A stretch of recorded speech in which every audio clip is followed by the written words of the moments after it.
Hi Shay, I'm just doing a short video for you. Hopefully this will kind of help you see what it looks like to key this into a calculator. Alright, so I just blew up basically what was on the quiz that I think you were having trouble with. Alright, so here's my screen. I'm going to turn the guy on. Get to the home screen. Okay, so what I'm going to do is I'm going to find this portion right here first. So the 0.1 times 1 minus 0.1, so that's essentially 0.1 times 0.9. $1 minus 10 cents is 0.9. So I'm not going to do this all at one time because there's too many places to go wrong. In fact, let me just do it exactly as I have it. So square root, or excuse me, not square root, parentheses 0.1, close parentheses, open parentheses, 1 minus 0.1, close parentheses, divided by 300. Okay, so that is before the square root. Okay, so I'm going to get that answer. And it's tiny. It's 3 times e to the negative 4. So that's the same thing as saying 3 times, I was going to say 3 times 10 to the negative 4. It's going to be essentially 0 point, and you have 3 zeros in front of the 3. It is small decimal.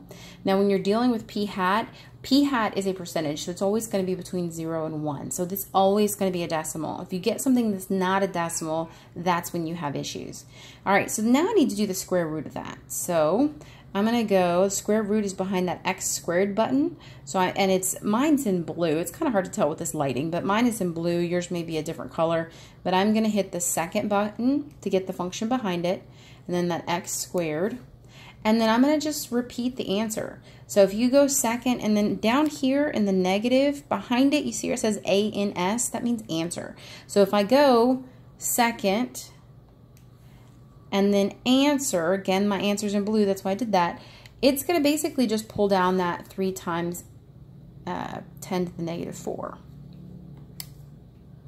Okay, and that's where you're getting that decimal, kind of have it in front of each other, of 0.01732, and I rounded to 1. Okay, now I'm going to multiply that by 1.96.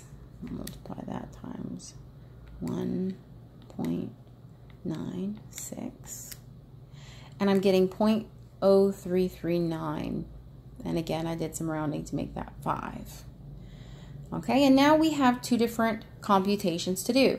I'm going to do 0.1 plus that number. 0.1 plus, and I'll just use the decimal, 0.03395. All right, so that's that decimal on the right. Again, I'm doing some rounding to make this into a percentage. I multiply by 100, giving me that 13.4%. Doing that once more, but with the subtraction. So 0.1 minus 0.03395. It's 0.06605. Again, multiplying that by 100 to change it into a percentage. We get that 6.6%. I sure hope this helps. If it doesn't, feel free to send me an email back. Hope you're having a good night. Take care.